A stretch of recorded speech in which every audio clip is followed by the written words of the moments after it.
TV show a journey through existence season 2 को आजको अङ्कमा हामी कुराकानी गर्नेछौँ जनतालाई केन्द्रबिन्दुमा राखेर गर्नुपर्ने राजनीति, आफूलाई केन्द्रबिन्दुमा राखेर गर्दाखेरिको परिणाम हामीले कहिलेसम्म भोग्नुपर्ने। एक अमुक राजनीतिक पार्टीको आन्तरिक झगडाले नेपाली राजनीतिलाई अस्थिरताको दिशातिर डोर्याइरहँदा उक्त पार्टीभित्र विगतमा निष्ठावान राजनीतिज्ञको छवि बनाएका नेताहरू कस्तो महसुस गरिरहेका छन्।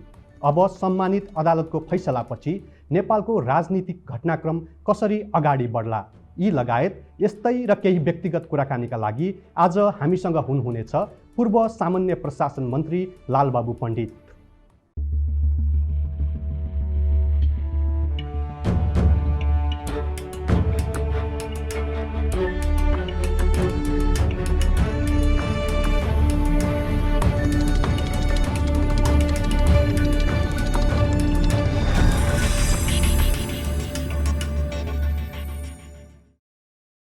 त्यसो त लालबाबु पण्डित यो नाम धेरै फुलबुट्टा भरेर परिचय दिइराख्नुपर्ने नाम होइन। उनी सुशील कोइरालाको नेतृत्वमा रहेको सरकारमा सामान्य प्रशासन मन्त्री हुँदाका बखत अन्य मुलुकको स्थायी बसोबास अधिकार लिएका सरकारी कर्मचारी विरुद्धको अभियान सञ्चालन गरेर नेपाली जनतामाझ सर्वप्रिय बन्न पुगेका थिए। अल्पसङ्ख्यक समुदायबाट प्रतिनिधित्व गरेर आफ्नो पहिचानको दायरा फराकिलो बनाएका पण्डितलाई राजनीतिक सेलिब्रेटीका रूपमा चिन्ने गरिन्छ। सिंहदरबार बदल्ने यात्रामा लालबाबु नामक आफ्नो आत्मवृत्तान्त प्रकाशित गरेपछि उनलाई मानिसहरूले अझ नजिकबाट चिन्ने मौका पाएका थिए। आज उनै पूर्व मन्त्री लालबाबु पण्डितसँग हामी नेपाली राजनीतिको वर्तमान जटिलता, उनले बुझेको राजनीति, उनको व्यक्तिगत जीवन लगायतका विषयमा अन्तरङ्गी कुराकानी गर्नेछौँ। आउनुहोस् उहाँलाई कार्यक्रममा स्वागत गरौँ।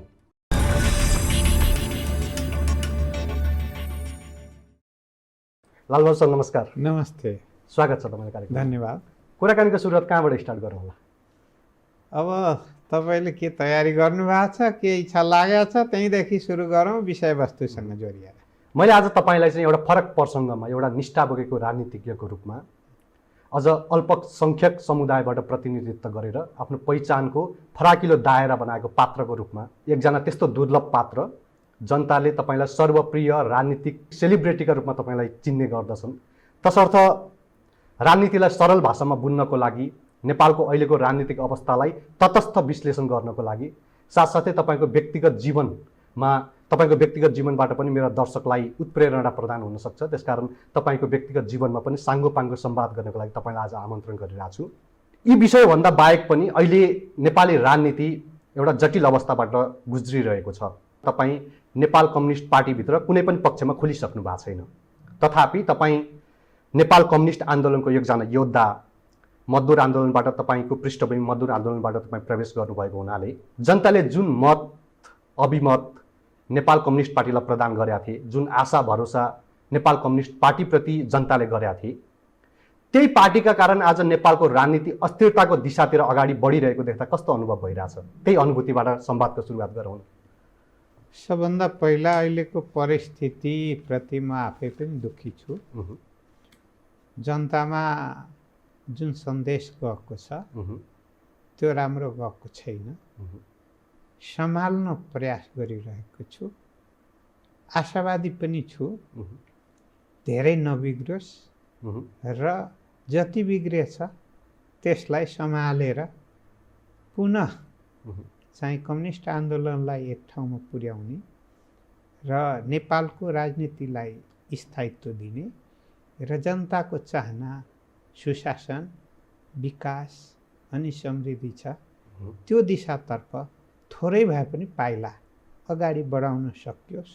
दुनियाँका अन्य देशहरूले जसरी तीव्र गतिमा विकास गरेका छन्, हाम्रो विकासको गति पनि त्यो स्तरमा पुगोस् भन्ने चाहना हो र त्यसको निम्ति दिनरात प्रयत्न गरिरहेको छ। अहिले यो परिस्थिति सृजना हुनुमा तपाईँ त आफूलाई तटस्थ राखिरहेको छु भन्नुभएको छ, कुनै पनि पक्षमा खुल्नु भएको छैन। तथापि यसमा बढी दोष कसको देख्नुहुन्छ? जनतालाई केन्द्रबिन्दुमा राख्नुपर्ने राजनीति आफूलाई केन्द्रबिन्दुमा राखेर गर्दाखेरिको परिणाम अहिले हामीले भोगिरहेछौँ नि, होइन? हो, मैले बारम्बार भन्ने गरेको छु कि अहिलेको समस्या जनताको तहबाट उत्पन्न भएको होइन, अर्को कार्यकर्ताको तहबाट पनि उत्पन्न भएको होइन, न प्रतिपक्षको तहबाट पनि उत्पन्न भएको होइन। यो नितान्त माथिल्लो तहमा रहेका नेताहरूको महत्त्वाकांक्षा र पदीय भागभण्डाप्रति आकर्षण, कसले कहिले पाउने अनि किन ढिलो पाउने, छिटो किन नपाउने ने र एक हिसाबले भन्ने हो भने अधैर्यताको परिणाम पनि हो। त्यसकारणले अहिलेको समस्या नेताहरूले खोजेर ल्याएको समस्या हो, आफै आएको समस्या होइन, खोजेर ल्याएको समस्या हो र त्यो बोकेर हिँडिराख्नु भएको छ। र कतिपय सन्दर्भमा राजनीतिक होला त बढी गैर राजनीतिक तहतिर केन्द्रित भएको कारणले गर्दाखेरि मलाई चाहिँ यो गतिविधि चाहिँ ठिक लागेन र ठिक नलागेको कारणले गर्दा मैले सम्पूर्ण राजकीय पदमा रहेका र पार्टीका पदमा रहेका सबैसँग चाहिँ गलत महत्त्वाकांक्षाहरू छन् भने त्यसलाई चाहिँ छोड्नुहोस्, यथार्थ धरातलमा आउनुहोस् र आपसी सहमति सहकार्य गरेर जुन 50औं वर्ष त सहकार्य गरेर आउनु भएको छ भने अहिले सत्तामा रहँदा सहकार्य गर्न नसकिने भन्ने हुँदैन। त्यस कारणले गर्दाखेरि सानातिना कुराहरूतर्फ ध्यान केन्द्रित नगरिकन देश र जनताको मूल समस्यातिर ध्यान केन्द्रित भएर अगाडि जाउँ। किन भन्दाखेरि हामीले जनतासँग वाचा गरेका छौँ, चुनावी घोषणापत्र मार्फत वाचा गरेका छौँ कि हामीले राजनीतिक स्थायित्व दिन्छौँ, हामी सुशासन दिन्छौँ, विकास दिन्छौँ र नेपालको नयाँ पहिचान दिन्छौँ तपाईँको विश्वासको मतले। र त्यसैलाई लिएर हामीले के भन्यौँ भने समृद्ध नेपाल, सुखी नेपाली, र सुखी नेपाली भएपछि खुसी नेपाली पनि भइहाल्छ। त्यसैले गर्दाखेरि नयाँ पहिचान दिने गरी गयौँ। जनताले हामीलाई विश्वास गर्नुभयो। अब अहिले पनि विश्वासको कदर गर्नको निम्ति अब अहिले नेतृत्वको हातमा बल भएकोले गर्दा यहाँबाट पहलकदमी गर्नुपर्छ, तल देखाएर हुँदैन। तपाईँको व्यक्तिगत कारणतिर पनि लागौँ न, तपाईँ आफूलाई तटस्थ देखाइराख्नु भएको छ, कुनै पनि पक्षमा लाग्दिन भनिराख्नु भएको छ। आजको दिनमा आफूलाई नेपाल कम्युनिस्ट पार्टीको सदस्यको रूपमा चाहिँ आफूलाई परिचित गराउन चाहनुहुन्छ कि चाहनुहुन्न? म नेपाल कम्युनिस्ट पार्टीको केन्द्रीय सदस्य हुँ। म पार्टी एकताको पक्षमा छु। एक पार्टीको र कम्युनिस्ट आन्दोलनलाई बलियो बनाउने सन्दर्भमा छु। समाज परिवर्तनको निम्ति लागेको हुँ। अब तपाईँ देशलाई अग्रगमनको दिशातर्फ लैजान खोजेको, म पश्चगमनको विरोधी हुँ। त्यस कारणले अहिले मेरो मान्यता केही फरक छ।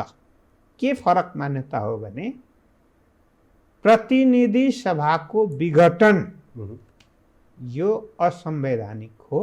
अर्को कुरा, कम्युनिस्ट पार्टी विभाजनमा जानु हुँदैन। त्यस कारणले विभाजनकारी भूमिका खेल्ने र विघटन प्रतिनिधि सभा गर्ने दुवैसँग म छैन। तर दुवैसँग म केमा छु भन्ने हो भने पुनर्विचार गरियोस्। पुनर्विचार गरियोस् भनेको के हो भने कम्युनिस्ट पार्टीलाई एक बनाऊ र राजकीय पदहरूमा चाहिँ जति पदहरू छन् त्यसमा सहमतिको आधारमा आवश्यकता अनुसार व्यक्तिको परिवर्तन आवश्यकता महसुस हुन्छ भने त्यो पनि सामूहिक रूपमा हुन्छ। यो प्रसङ्गमा हामी पछाडि जाउँला। मैले तपाईँलाई नेकपाको सदस्य हुनुहुन्छ हुनुहुन्न भनेर किन सोधेको भने राजनीतिक रूपमा देख्दाखेरि नेकपा अहिले एक छैन। तपाईँ आफूलाई पनि नेकपाको सदस्य दाबी गरिराख्नु भएको छ। दुवै पक्ष आफूलाई आधिकारिकता दाबी गरिरहेछन्। तपाईँको एकजना उपाध्यक्ष यो दुईटै पक्षलाई एक गराउँछु भनेर एकता अभियान पनि सञ्चालन गरिराख्नु भएको छ। त्यसमा तपाईँ आफूलाई चाहिँ एक्लो महसुस गर्नुहुन्न? म एक्लो महसुस गरेकै छैन। किनभने म सबै नेतृत्वसँग भेटिरहेको छु। मूलधारबाट आएको विचलनलाई अलिकति चाहिँ सम्हालिनुहोस् भनिरहेको छु, एकता गरौँ भनिरहेको छु र निर्वाचन आयोगमा जुन उजुरी पुगेको हो, निर्वाचन आयोगले जुन निर्णय गरेर दिएको छ, त्यो चाहिँ अहिले एक बनाउनको निम्ति एक किसिमले स्वर्णिम काल जस्तो मैले अनुभूति गरेका छु। र अर्को कुरा के हो भने हाम्रै पार्टीको उपाध्यक्ष नै कमरेड वामदेव गौतम एकता अभियान चलाउनु भएको छ। उहाँको एकता अभियान चलाइ र मेरो बिचको भिन्नता फरक छ।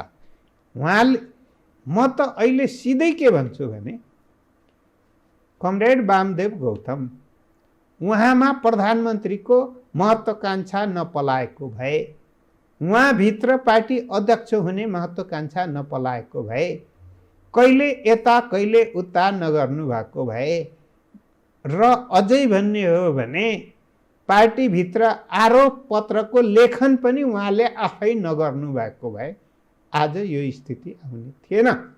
त्यस कारणले गर्दा विभाजनको कारक तत्त्व मध्येको प्रमुख एउटा तत्त्व कमरेड वामदेव गौतम। अर्कोतर्फ म भन्छु भने उहाँसँग मेरो 2.5 घण्टा कुरा भयो। मलाई जता अध्यक्ष दिन्छ त्यतै जान्छु भनेको त पदको बार्गेनिङ होइन। त्यसपछि संविधान संशोधन गर्नुपर्छ र प्रधानमन्त्री मलाई बनाउनुपर्छ। अनि प्रधानमन्त्री म भएपछि 10 महिनामा यो देश चाहिँ स्वर्ग बन्छ भने, मात्र 10 महिनामा स्वर्ग बन्छ भन्नुहुन्छ भने, अनि प्रधानमन्त्री नहुन्जेलसम्म भाँडभैलोमा लाग्ने, पार्टी अध्यक्ष नहुन्जेलसम्म भाँडभैलोमा लाग्ने, अनि दुईटै पद प्राप्त भएपछि 10 महिनामै स्वर्ग हुन्छ भन्ने हो भने यो व्यक्तिगत महत्त्वाकांक्षा, पद केन्द्रित अभियान र आत्मकेन्द्रित सोच बाहेक देश र जनता केन्द्रित र पार्टीलाई एक बनाउने अभियानको नाममा अलग पार्टी बनाउने खेल बाहेक अरू केही होइन। तपाईले आफूलाई तटस्थ छु, कुनै पनि पक्षमा खुल्या छैन, अझै पार्टी एक गराउँछु भनेर जसरी अहिले उद्घोष गरिराख्नुभयो, एउटा तटस्थ विश्लेषण चाहिँ गरिदिनुहोस् न। तपाईले अहिले पनि प्रधानमन्त्रीको पुस 5 गतिको कदमलाई असंवैधानिक, अलोकतान्त्रिक भन्ने शब्द प्रयोग गर्नुभयो। अझ स्पष्ट रूपमा पुस 5 गते प्रधानमन्त्रीले चालेको कदम पछि, त्यो कदम र त्यसपछि विकसित घटनाक्रमहरूलाई चाहिँ स्पष्ट रूपमा कसरी विश्लेषण गर्नुहुन्छ? म आफू मन्त्रीमण्डलमै रहँदादेखि नै केही अप्ठ्यारो महसुस गरेकी थिएँ।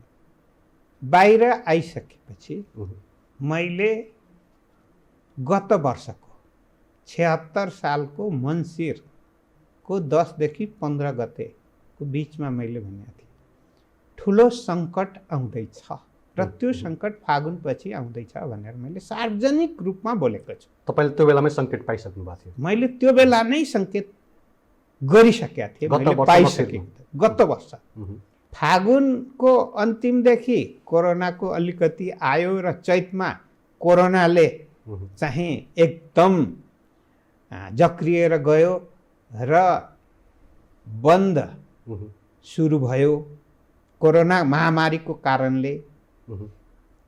फागुनको अन्तिम र चैतको सुरुमा पार्टीभित्र राजनीतिक गडङगुडङ सुरु भएको, त्यो मुखरित भएको वैशाखमा हो र एकदम चरम बिन्दुमा पनि पुगिसकेर अनि चाहिँ भदौ 24 गते चाहिँ थाई कमिटीको बैठकबाट एउटा निष्कर्ष निक्लेको।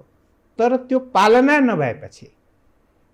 नभएपछि अनि पार्टीभित्रको आन्तरिक झगडा पुस 5 गते संविधानमाथि संवैधानिक रूपमा भन्नुपर्दाखेरि प्रतिनिधि सभा विघटन भइसकेपछि त्यो जनताको तहमा पुग्यो, पार्टीको तहबाट जनताको तहमा पुग्यो र त्यतिखेरै विघटन हुनासाथ त्योभन्दा पहिला नै पनि म निरन्तर सबै नेताहरूसँग कहिले समूह बनाएर कहिले व्यक्तिगत रूपमा पनि भेटेर यी समस्या समाधानको निम्ति लामो समयदेखि प्रयासमा लागिरहेको।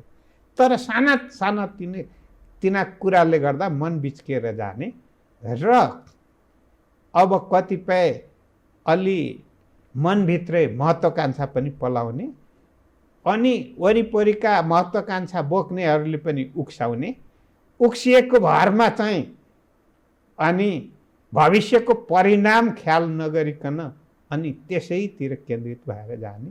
र अहिले भन्नुहुन्छ भने राजनीतिक गतिविधि तीव्रताको साथ बढेको हो, कोही पनि निष्क्रिय नरहेको स्थिति हो। तर यसलाई मैले बुझ्दाखेरि खास गरिकन कम्युनिस्ट पार्टीभित्र बुझ्दाखेरि, कम्युनिस्ट पार्टीभित्रको शक्ति परिचालनको स्थिति बुझ्दाखेरि जसरी कि कुरुक्षेत्रमा महाभारतको लडाइँमा सबै योद्धाहरू आएका थिए र ती योद्धाहरू एक अर्कालाई बचाउन आएका थिएन, एक अर्कालाई जित्न आएको थिए र त्यतिखेर चाहिँ कति रगतको खोला बग्छ भन्ने कुनै टुङ्गो थिएन। त्यसै कारणले अहिले जुन गतिविधि बढ्यो भन्न त राजनीतिक गतिविधि भनिए पनि राजनीतिकको साथमा गैर राजनीतिक प्रहार सहित जुन बढेको हुनाले गर्दा त्यसप्रति मेरो विमति हो। अब एउटा प्रश्न चाहिँ तपाईँलाई सोध्न मन लाग्यो। तपाईँ प्रधानमन्त्रीले पुस 5 गते चालेको कदमलाई असंवैधानिक भन्दै हुनुहुन्छ हैन? हो। तपाईँ उहाँसँगै मन्त्रीमण्डलमा बसेर काम गरेको व्यक्ति पनि हो। त्यो बेलामा तपाईँ मन्त्री भइरहँदा जुन अपमानित बनेर तपाईँ निकालिनु पर्यो नि, तपाईँले कार्य सम्पादन मूल्याङ्कनको आधारमा हेर्ने हो भने डिस्टिङसन 85 नम्बर ल्याउँदै तपाईँलाई जसरी निकालियो, अनि अर्को पक्ष निकटताको हिसाबले हेर्ने हो भने माधव कुमारसँग तपाईँको निकटता, माधव कुमार नेपाल अध्यक्षमा एमालेमा महाधिवेशनमा उठिरहँदा तपाईँ उपाध्यक्षमा उठिराख्नु भएको थियो। तपाईँको र उहाँहरूको माग एउटै छ, तपाईँको उहाँ त्यो पक्षको माग एउटै छ, अनि तपाईँ त्यो पक्षबाट खुल्न चाहिँ किन डराउनु भएको? मैले खुल्न डराएको होइन, मेरो एउटा मान्यता हो, म मन्त्रीमण्डलबाट हट्नु पर्यो, कमजोर काम गरेर होइन। त्यो तपाईँहरूले आफै पनि भन्नुभयो, देखिराख्नु भएको छ। राजनीतिक किचलोको पनि त्यो एउटा उपहारै हो भनौँ न, मैले बुझेकै हो। तपाईँ माधव कुमार नेपालसँग निकटता भएकै हिसाबले तपाईँलाई हटाइयो नि त्यो बेलामा? अब निकटताले हटाइयो या राजनीतिभित्र मैले सुरुमै भने गडङगुडुङ छ भनेको थिएँ, त्यसको असर पनि हो। अब अर्को कुरा, मैले मन्त्रीमण्डल हटेपछि मैले कहिले पनि सरकार गिरोस्, प्रधानमन्त्री हट्नुहोस्, पार्टी फुटोस् तर देखाइदिउँ भन्ने चाहिँ मैले कहिले भनिनँ। बरु सञ्चार माध्यममै मैले के भने पटक पटक मसँग सोध्नुभयो पत्रकार मित्रहरूले, प्रधानमन्त्रीसँग भेट भयो भने तपाईँ सोध्नुहुन्छ कि सोध्नुहुन्न, मलाई किन हटाएको? भेट भएको छ त्यसपछि? हो, मसँग त्यसपछि पनि 2 पटक भेट भएको छ। सोध्नुभयो? र उहाँले आफै भन्नुभयो कि तपाईँलाई विविध कारणले हटाउनु पर्दा मलाई पनि अप्ठ्यारो महसुस भएको छ भन्नुभयो। मैले भने तपाईँले भन्नुभन्दा पहिल्यै मैले सार्वजनिक रूपमै भनिसकेको छु कि म बाँचुन्जेल मलाई किन मन्त्रीमण्डलबाट हटाइयो म सोध्ने छैन। तपाईँले बोलाउनु भयो, आए, म सोध्न आएको होइन, म माग्न पनि आएको होइन, मैले प्रष्टसँग भनेको छु। दोस्रोचोटि फेरि बोलाउनु, अब विघटन चाहिँ भयो, विघटन पछाडि भेट्नु भयो तपाईँ? हो, विघटन पछाडि अब चुनावको वातावरण बनाउनुहोस् भनेर भन्नुभयो। मैले भने चुनाव हुन्छ, अनि मैले यो पनि भने कि अहिले दुईतिरै तपाईँ नेताहरूमा अलिकति महत्त्वाकांक्षा बढी पलाएको छ र त्यसको प्रभाव पनि देखिएको छ। त्यसकारणले 50 वर्षसम्म चाहिँ सँगसँगै सुख दुःखमा हिँड्न हुने र अहिले चाहिँ तपाईँले कुराकानी गरेर समस्या समाधान गर्ने स्थिति हुँदैन र त्यसकारण कुराकानीको निम्ति पहल कदमी गर्नुहोस् र पहलकदमी गर्दा मेरो पनि कहाँनिर सहयोग थोरै अंश पनि आवश्यक पर्छ भने म चाहिँ सहयोग गर्न तयार छु। तयार छु भने अब यति कुरा भएकै हो। मैले अन्य नेतृत्वसँग पनि पटक पटक भेट भएकै हो, कुराकानी भएकै हो। त्यसकारणले म प्रतिनिधि सभा विघटन संविधान सम्मत छैन, म पुनर्स्थापनाको पक्षमा छु भनेर जुन दिन विघटन भयो त्यही दिन मैले सामाजिक सञ्जालमा पनि आफ्नो स्ट्याटस लेखेको पनि छु। र अर्को कुरा, त्यसपछि निरन्तर मेरो जहाँ जोसँग भेट भएको छ अथवा जुन सञ्चार माध्यममा म पुगेको छु, मलाई सोधिएको छ, हरेक ठाउँमा मैले प्रष्ट जवाब दिएको छु। केही पनि छैन। अझ मेरो प्रश्न, तपाईँ जुन आफ्नो धारणा राखिराख्नु भएको छ, एउटा पक्षको माग त त्यही नै छ नि, त्यहाँबाट तपाईँ खुल्नको लागि चाहिँ किन डराउनु भएको भन्ने मेरो मेन प्रश्न त हो। यदि मेरो प्रयास सफल भयो भएन भने त्यसपछि अहिले पार्टी चिरा मात्रै परेको हो, विभाजन भएको होइन। विभाजन मैले मानेकै छैन। गतिविधिले चिरा फराकिलो हुँदै गएको हो। विभाजनै हुन सक्छ। विभाजनै भयो भने त्यतिखेर म आफूलाई अनुकूल हुने र विगतमा पनि मैले लोकतान्त्रिक विधि र प्रक्रिया मानेर निरन्तर कम्युनिस्ट आन्दोलनलाई सुदृढ बनाउँदै विचारको हिसाबले पनि बहस गर्दै आएको हुनाले गर्दाखेरि आधार त्यो हुन सक्छ, तर टुङ्गो म यसपछि मात्रै गर्छु। फैसला पछाडिको नेपालको राजनीति चाहिँ कसरी अगाडि बढ्छ जस्तो देख्नु भएको छ? सँगसँगै यो राजनीतिक गतिरोध अन्त्य गर्नको लागि नेतृत्व तहमा रहेको नेताहरूलाई के सुझाव दिन चाहनुहुन्छ? अहिले मूलत नेकपाको चिरा परेका दुईटै पक्षलाई मैले सचेत हुन र रक्षा गर्नको निम्ति आग्रह गर्छु, आह्वान गर्छु। त्यसमा भूमिका खेल्नको निम्ति ती अनुरोध गर्छु। यदि उहाँहरूको आन्तरिक कारणले, पार्टीको आन्तरिक कारणले र त्यसमा पनि नेताहरूको पदीय झगडाको कारणले देशले पाएको राजनीतिक स्थायित्व हो, संवैधानिक जुन संविधान जनताको जनप्रतिनिधिले बनाएर पाएको संविधान हो, संविधान नचाहनेहरू, अस्थिरता चाहनेहरू, कतिपय स्वदेशी र कतिपय विदेशी शक्तिलाई खुसी हुने ठाउँ नदिनुहोस्। आफू डढेर अनि देशलाई डढाएर अनि अरूलाई खुसी हुने अवसर गलत तत्त्वहरूलाई नदिनुहोस् भन्ने मेरो आग्रह हो। त्यो दिन देख्न नपरोस्। त्यो बेला चाहिँ नेपालले पाएको उपलब्धि माथि कतिपय प्रश्न उठाउनेहरू छन्, तिनीहरू सबभन्दा बढी खुसी हुने छन्। जसले मेहनत पसिना बगाए उपलब्धिको निम्ति, जसले बलिदान दिए, ती बलिदानको पनि आँसुले पोल्नेछ। र जनताले जुन तपाईँ हामीलाई विश्वास गरेको हो, त्यो विश्वास विश्वासघातमा रूपान्तरण हुन जाने र त्यो विश्वासघातको रूपान्तरणले जिन्दगीमा अन्तिमसम्म पस्ताउनु पर्ने दिन नआओस् भन्न चाहिँ सचेत म आफै पनि छु र हुनको निम्ति अनुरोध पनि गरिरहेको छु।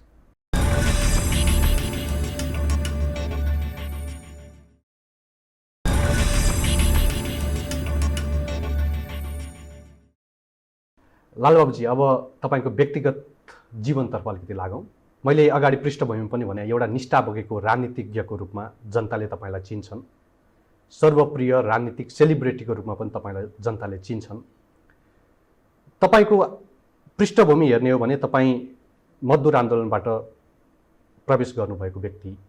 यद्यपि जनताले अझ राम्रोसँग तपाईँलाई चिन्न भने तपाईँ सामान्य प्रशासन मन्त्री बनेर सरकारी कर्मचारीहरूलाई डिबिपिआर निषेध गर्ने अभियानमा लागेपछि अझ जनताले राम्रोसँग तपाईँलाई चिन्न पाए। तपाईँ आफूलाई चाहिँ कसरी परिचित गराउन चाहनुहुन्छ? म अल्पसंख्यक परिवारमा जन्मेको हुँ र ढिलो शिक्षामा प्रवेश गरेको हुँ र कुनै राजनीतिक पृष्ठभूमि भएको परिवारबाट आएको होइन। जनताको जुन पीडा छ त्यही पीडा भोग्दै आएको परिवारबाट पनि म अगाडि बढ्दै आएको हुँ। मजदुरभित्र गएँ, त्यहाँ पीडा देखेँ। त्यहाँबाट बाहिर निक्लेपछि समाजभित्रको पीडा देख्न थालेँ। संगत बिस्तारै पीडा विरोधी, पीडालाई समाप्त गर्न खोज्नेहरूको बिचमा हुन थाल्यो र त्यही सँगसँगै जोडिएर मजदुर आन्दोलन, कम्युनिस्ट आन्दोलन हुँदै म यहाँसम्म आइपुगेको छु। मेरो चाहना के हो भने बाँचुन्जेल देश र जनताको निम्ति धेरै गर्न सकिन्न भने थोरै भए पनि गर्ने हो र सक्ने जति गर्ने हो। मौका पाएको बीचमा गर्ने हो। व्यक्तिगत महत्त्वकांक्षाहरू, पारिवारिक महत्त्वकांक्षाहरू, निजी सुविधाहरू कति पनि परवाह नगरिकन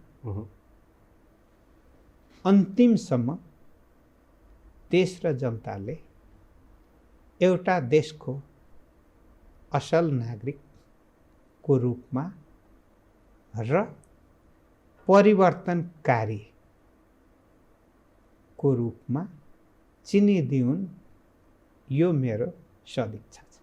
तपाईँलाई नजिकबाट चिन्नको लागि त सिंहदरबार बदल्ने यात्रामा लालबाबु पण्डित भन्ने तपाईँको आत्मकथा पढेपछि पनि धेरै कुरा थाहा हुन्छ। तथापि त्यो पुस्तक सबै ठाउँमा नपुगेको पनि हुनसक्छ, सबैले नपढ्नु भएको पनि हुनसक्छ। तसर्थ तपाईँको अलिकति हुर्काइतर्फ पनि लागौँ। तपाईँ सर्लाहीमा जन्मनुभयो, त्यसपछि तपाईँको विद्यालय त तपाईँले पाल्पामा गएर आफ्नो विद्यालय त पुरा गर्नुभयो। त्यसपछि काठमाडौँ प्रवेश गरेर थापाथली इन्जिनियरिङ कलेजबाट इन्जिनियरिङमा डिप्लोमा गर्नुभयो होइन? सर्लाहीदेखि पाल्पा, पाल्पादेखि काठमाडौँसम्मको त यात्रालाई संक्षेपमा सम्झिनुहोस् न। म सम्झिन्छु 2025 सालमा म गाउँबाट भारतको बाटो हुँदै बाटोघाटो नभएको बेलामा पनि जहाँ बाटो छ त्यहाँ बाटोबाट नभए कतिपय ठाउँमा डोकोमा पनि बोकिएर म पाल्पा पुगेँ। त्यो बेलामा सर्लाहीबाट पाल्पा जाने बाटो थिएन। नेपालको पूर्व पश्चिम राजमार्ग पनि बनिसकेका थिएन। पाल्पा जाने सिद्धार्थ राजमार्ग पनि बनिसकेका थिएन, बनी मात्रै राखेका थिए। त्यहाँ पुगेँ। एउटा त फरक संस्कृतिबाट, फरक वेशभूषाबाट त्यतिखेरको बेलामा म पाल्पा पुगेँ। पहाडतर्फ लानुभयो? पहाडमा गएँ, त्यही नेपाली सिकेँ। कति वर्षको उमेरमा? त्यो चाहिँ भन्नु पर्दाखेरि 10 वर्षको उमेर। र मैले चाहिँ 1 वर्ष घरमै सबै किताबहरू मगाएर कदेखि 5 क्लाससम्मको किताब घरमै मगाएर अनि दाइको सहयोगले। तपाईँ 10 वर्षसम्म तपाईँले सर्लाहीमा पढ्नु भएन, उहाँ पुगेर 1 वर्षमा 5 कक्षासम्मको किताब पढ्न चाहिँ म स्कुल जाँदै थिएँ। तर त्यहाँ मैले 1 वर्षमा कम्प्लिट गरेर एकैचोटि 6 क्लासमा भर्ना भएँ। लगातार एसएलसी चाहिँ त्यहीँदेखि पास भएँ। 2028 सालमा पहिलोचोटि आफूले जानी नजानी विद्यार्थीहरूले राधिकापुरको बाटो चाहिन्छ भनेर जुलुस निकालेको र त्यो जुलुसमा आफूले पनि नारा लाउँदै हिँडेको मलाई अहिले पनि ताजै सम्झना छ। पछि म एसएलसीको जाँच दिइसकेपछि म चाहिँ फेरि सर्लाही फर्केँ। सर्लाहीमा चाहिँ झन्डै 1 महिना बसिसकेपछि म भद्रपुर पुगेँ। त्यतिखेर जुन एसएलसीको रिजल्ट नआउने बेलासम्म त्यहाँ बसेँ।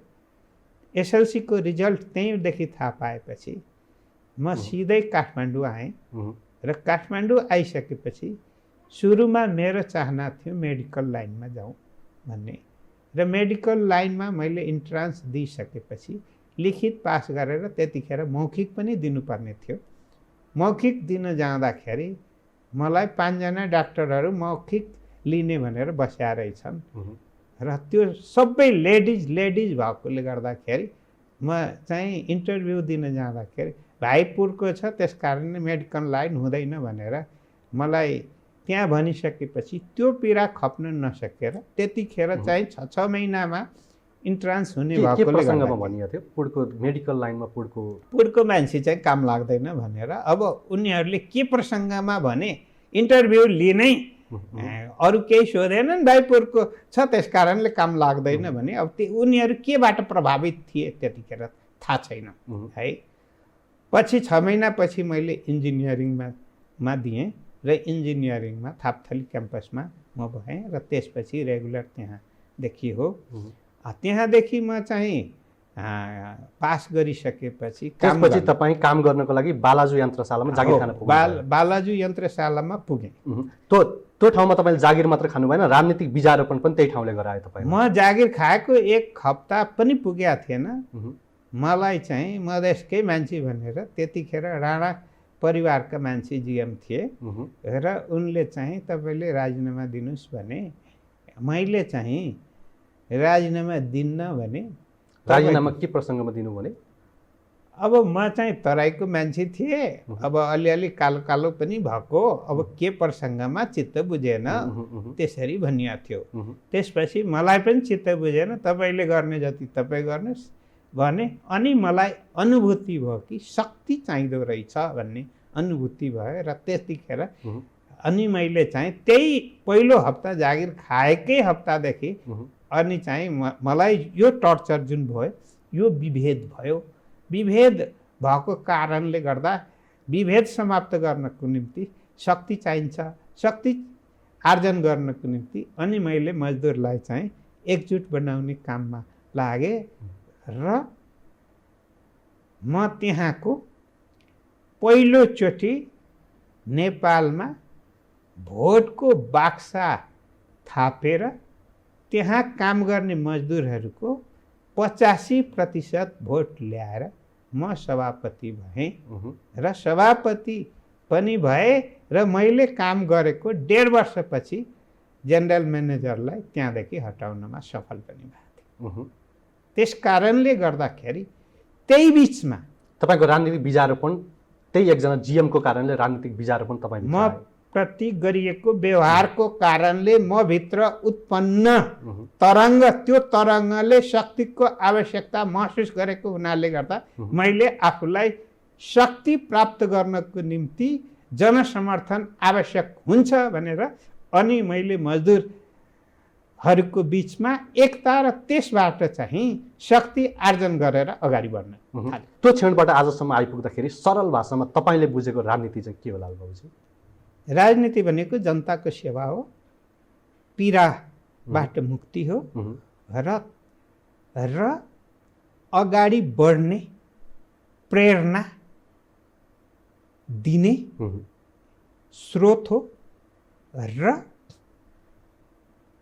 आशा, भरोसा र विश्वास जगाउने माध्यम पनि हो।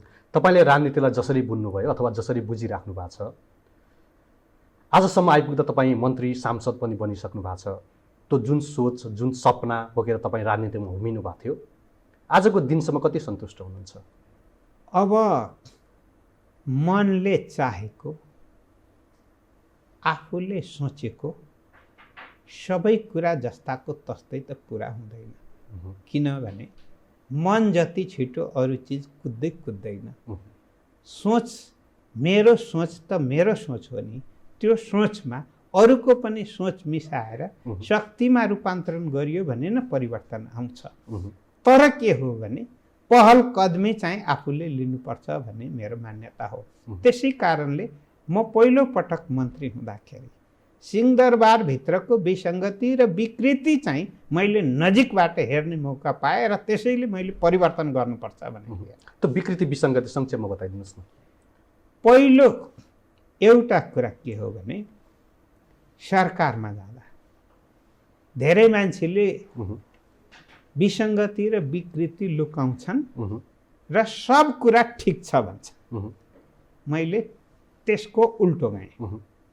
मैले के देखेँ भने काम गर्ने प्रवृत्ति भन्दा पनि काम नगर्ने, काम ठग्ने प्रवृत्ति एउटा देखेँ, जालझेल गर्ने प्रवृत्ति देखेँ, समयलाई सदुपयोग गर्ने प्रवृत्ति देखिन र मैले किन गर्ने, अरूले गर्दा पनि त हुन्छ नि भन्ने यो देखेँ। र अवसर आउँदाखेरि मतिर मात्र आओस्, फर्की आओस्, फर्की पनि आओस्, मेरो गल्ती कसैले नदेखुन्, मैले जे गरिरहेको छु सबैले राम्रै वाह वाह भनिदियोस्, विधि र प्रक्रिया मैले मिचिएको पनि अरूले थाहा नपाउन्, कानुन भनेको त देखाउनको निम्ति हो, मैले नै कार्यान्वयन गर्नुपर्छ भन्ने चाहिँ होइन, अरूले अरूको निम्ति हो, मेरो निम्ति होइन भन्ने कतिपय विश्वास पनि मैले देखेँ। र त्यही माथि कानुनको छिद्रमाथि, काम चोर प्रवृत्तिमाथि, अनुशासनहीनतामाथि, अरूलाई काम पन्छाउने माथि, जनतालाई दुःख दिने माथि, अनि सेवाभन्दा पनि पहिला मेवा खोज्ने प्रवृत्तिमाथि मैले प्रहार गरेँ। मैले तपाईँलाई किन सोधेको भने नेपाली राजनीतिमा पद प्राप्त गर्नको लागि, मन्त्री बन्नको लागि, सांसद बन्नको लागि जुन क्रियाकलापहरू हुन्छ भनिन्छ नि, आज तपाईँ आफूले आफूलाई तटस्थ देखाइराख्नु भएको छ, मौका यही पनि हुनसक्छ। त्यो क्रियाकलापहरू तपाईँले देख्नु पनि भयो होला, भोग्नु पनि भयो होला, स्पष्ट रूपमा नेपाली जनताको लागि सत्य कुरा बताउने मौका पनि यही हुनसक्छ, केही बताइदिनुहोस् न। मैले एउटा कुरा देखिरहेको छु, हुन त शुद्ध क्षेत्र कुनै पनि छैन, सबै क्षेत्रमा केही न केही कमजोरी, तर सबैको आशा र भरोसाको केन्द्रबिन्दु राजनीतिक क्षेत्र नै हो। त्यसै कारणले सबभन्दा पहिला सुधारको आवश्यकता राजनीतिक क्षेत्रभित्रैमा देख्छु। राजनीतिक क्षेत्रभित्र सुध्रियो भने त्यसको प्रभाव अन्य क्षेत्रमा पनि पर्छ, चाहे त्यो शिक्षाको क्षेत्र होस्, स्वास्थ्यको क्षेत्र होस्, उत्पादनको क्षेत्र होस्, सेवाको क्षेत्र होस्, सबै क्षेत्रमा पुग्छ। किन मैले भन्न खोजेको हो भने दिमागमा गडबडी उत्पन्न भयो भने हात खुट्टा पनि, आँखादेखि लिएर सबै क्षेत्रमा गडबडी उत्पन्न हुन्छ। तर दिमाग ठिक छ र हातमा मात्र गडबडी छ भने त्यसले एउटा सीमा मात्रै लिन्छ, आँखामा मात्र गडबडी छ भने त्यसले एउटा सीमा लिन्छ। तर दिमागको गडबडी चाहिँ सबै क्षेत्रतिर छुने भएकोले गर्दा राजनीतिलाई सफा बनाउनुपर्छ भन्ने एउटा हो। सबभन्दा बढी गाली सुन्ने त राजनीतिज्ञले नै। किन भन्दाखेरि हामी देख्छौँ नि, सबभन्दा अलिकति केही काम गाह्रो भयो भने त्यसको महसुस त दिमागमै हुन्छ नि। लालबाबुजीलाई चाहिँ राजनीतिमा लागेर के पाएँ जस्तो लाग्छ, के गुमाए जस्तो लाग्छ? मैले जनताको विश्वास पाएँ भन्ने लाग्छ, निजी थुप्रै कुरा गुमाए जस्तो लाग्छ, र निजी थुप्रै कुरा गुमाएकोमा मलाई पश्चाताप छैन, र जनताको बिचमा पटक पटक कटघेराबाट विश्वासको मत पनि प्राप्त हुँदै आएको छु, र सम्मानित रूपमा हुन त प्रश्न उठ्ने नउठ्ने जीवन नै हुँदैन। त्यस कारणले गर्दा म आफू सन्तुष्ट छु र सङ्कटदेखि कहिल्यै भाग्दिनँ। सङ्कटदेखि भाग्नेले सङ्कट समाधान गर्न सक्दैन, समस्यादेखि भाग्नेले समाधान खोज्न सक्दैन। त्यसै कारण सङ्कटसँग पनि जुझ्छु, समाधान पनि खोज्छु, आशावादी पनि छु। निराश म कहिले हुन्न, विश्वास मैले कहिले तोड्दिनँ र अन्तिमसम्म म जहिले पनि भन्छु आशावादी बनो र परिणामप्रति विश्वास गरेर परिणामको निम्ति सकारात्मक रूपमा लागौँ। नकारात्मक बाटोलाई सकेसम्म अलग बनाऊ। तर हाम्रो नेपालमा अहिले नकारात्मक संस्कृतिले अलि मौलाएको स्थिति छ, सकारात्मक संस्कृति अलि चाहिँ दबिएको स्थिति हो। त्यस कारणले सकारात्मक संस्कृतिलाई जबसम्म हामीले विकास गर्दैनौँ तबसम्म हामी खुसी सुखी र पाएर पनि नपाए जस्तो, भएर पनि नभए जस्तो, अनि जहिले पनि अतृप्त र जहिले पनि निराशा कुण्ठामा बाँच्नु पर्यो भने त्यो जीवन नै दुःखपूर्ण जीवन हो भन्ने मलाई लाग्छ। त्यसकारण त्यसबाट मुक्ति चाहन्छु। मैले गुमाएको कुरा तपाईँलाई किन सोधेको भने व्यक्तिगत रूपमा तपाईँले गुमाएकै कुरा, त्यसलाई गुमाएको त नभनौँ, पाएकै कुरा हो। जीवनसाथी पनि जीवनसाथी पाएको कुरा। तपाईँले 44 वर्षको उमेरमा बिहे गर्नुभयो होइन? यो पनि राजनीतिकै कारणले कि अथवा तपाईँको बिहेको प्रसङ्ग पनि रोचक भएको हुनाले त्यो पनि संक्षेपमा सेयर गरिदिनुहोस् न। म ढिलो विवाह गरेँ, 44 वर्षकै उमेरमा हो र 40 वर्षदेखि त म अहिले बेला बेलामा तपाईँ सञ्चारकर्मीहरूले थाहा पाउनुहुन्छ कोठा खोज्दै अनि परिवार कहिले रुँदै चाहिँ पीडाको साथ ठाउँहरू सर्दै बास बस्दै आइरहेको छु र त्यो पीडा मैले अघि नै भने निजी कतिपय पीडा छन्, तर म त्यो निजी पीडालाई गौण रूपमा सामूहिक पीडालाई मूल रूपमा मानेरै अगाडि बढिरहेको छु। त्यसकारण हामी परिवार सन्तुष्टका साथ छौँ। सन्तुष्ट भनेको पुग्दो सन्तुष्ट होइन, भएकोबाट सन्तुष्ट र मेरो परिवार पनि जनताको सेवक नै हो। जनप्रतिनिधि नै विगतमा भएकोले गर्दाखेरि अहिले मलाई सेवा पुर्याइरहेको एउटा स्थिति र म मार्फत म भइनँ भने पनि अनि कार्यकर्ता, नेता, जनप्रतिनिधि, जनता जो मेरो सम्पर्कमा, मेरो परिवारको सम्पर्कमा अथवा निर्वाचन क्षेत्रसँग जोडिएर होस् या देशसँग जोडिएर होस्, जो पुग्नुहुन्छ सबैलाई खुसी दिलले सेवा दिइरहेको स्थिति हो र अन्तिमसम्म सकुन्जेलसम्म दिने दृढ सङ्कल्प पनि छ। खास कुराकानी गर्नका लागि अन्य धेरै विषयहरू थियो, समय अभावका कारण समेट्न सकिएन। आगामी दिनमा अन्य विषयहरूमा फेरि संवाद गरौँला। लालबाबुजीलाई चाहिँ आजको यो बसाइको अनुभव चाहिँ छोटकरीमा सेयर गर्नु, कस्तो अनुभव भयो? मलाई मेरो विगत, वर्तमान र भविष्यको बारेमा जुन सोधिदिनु भयो, कतिपय पुराना सम्झनाहरू पनि आयो र तपाईँको प्रश्नले अझै मलाई उत्साह पनि थपेको छ कि भविष्यमा मैले केही देशको निम्ति अझै धेरै गर्न बाँकी छ, गर्न सकौँ र त्यतातर्फ आफूलाई केन्द्रित बनाउन सकौँ, सफलता मिलोस्। यहाँहरूले को जुन आशा र विश्वास छ त्यसलाई मैले परिणाममा ल्याउन सकौँ। यहाँहरूको सहयोग सधैँ प्राप्त भइरहेकोस्, देश र जनताको सहयोग प्राप्त भइ नै रहेको कुरा मैले जानकारी समय र संवादका लागि धेरै धेरै हस्, धन्यवाद।